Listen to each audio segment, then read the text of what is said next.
नमस्कार, मी गणेश तुकाराम शिंदे कानपूर शहराच्या बाहेरून 20 किलोमीटरहून आपल्याशी बोलत आहे। आज उत्तर प्रदेशातील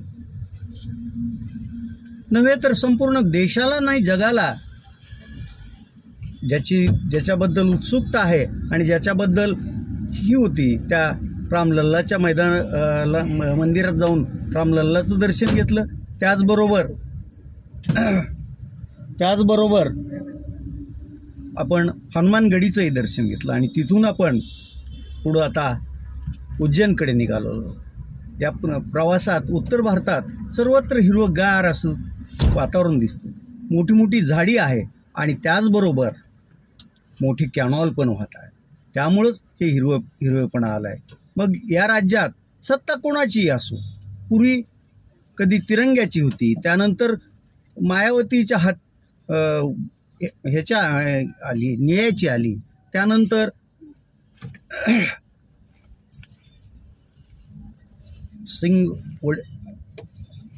मुलायम सिंग आणि त्यांचे पुत्र यांची पण सत्ता आली आणि आता भाजपची सत्ता आहे। आणि भाजपचं भगवं पण हे ठळक दिसत असलं तरी इथल्या हिरव्यागार शेती करणाऱ्या शेतकऱ्यांना सरकार कोणाचं का असेना, आमच्या शेतमालाला योग्य भाव मिळणार की नाही आणि त्यासाठी सरकार काही करणार की नाही ही चिंता सतत असते आणि त्यामुळं ते त्यासाठी लढाई देत असतात। एकंदरीत पाहता हे असं वातावरण आहे।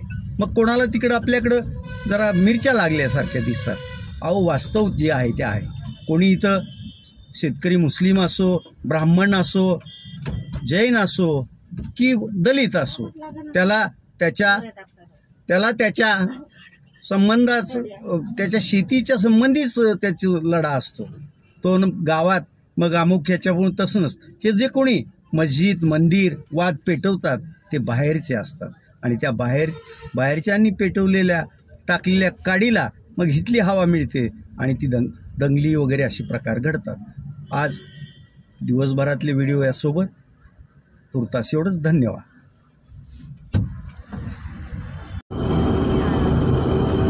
आता आपण अयोध्येतून बाहेर पडू आणि उज्जैनकडे प्रस्थान करू। अयोध्या जिल्ह्यात अगदी थोड्याफार अंतरावर अशी मोठी गावं आहे।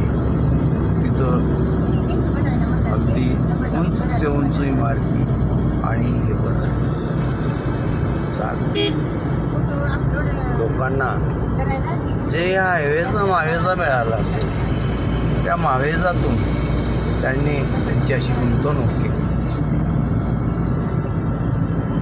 हा तसा अयोध्येहून लखनौकडे जाणारा रस्ता आहे, हे महामार्ग आहे आणि त्या महामार्गावरून आता थोड्या अंतरानंतर आपण उज्जैनच्या महामार्गावर लागलो। शक्यता हे बघा, हे उन्हाळ तर थोड्या अंतर शक्यता लखनौहूनच आपल्याला उज्जैनचा मार्ग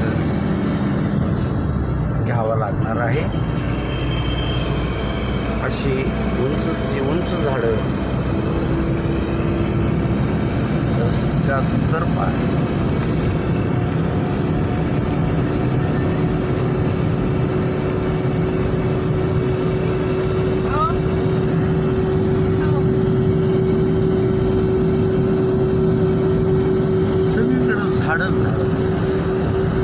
मग ती आंब्याची असतील, शिसवाची असतील किंवा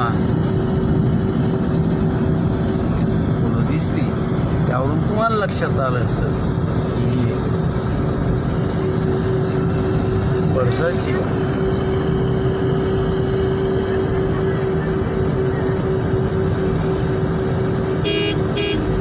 त्या महामार्गावर प्रवासी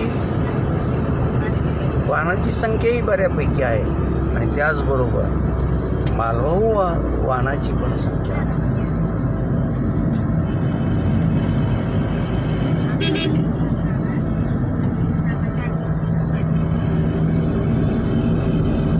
शेत पण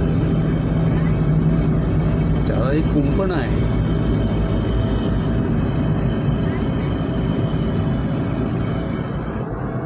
शेतात ही अशी आंबे आणि वेगवेगळ्या ह्याची झाडं पण आपल्याला दिसतात.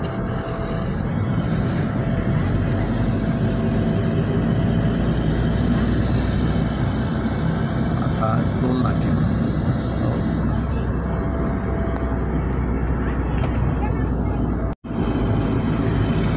इकडेही शेतात पिकं आहे, पण हायवेला जी झाडाची संख्या आहे त्यामुळं हायवेच्या पलीकडे असलेलं शेतातील पिकं आपल्याला तशी दिसत नाही, परंतु शेतात पिकं आहेत निश्चित. मग ते कुठलं पीक आहे काय आहे हे त्या झाडामुळे ओळखू येत नाही, पण शक्यता खरीपातील तांदूळ, गहू, त्यांची ती मोहरी आदी पिकं या शेतात असू शकतात हे मात्र नक्की.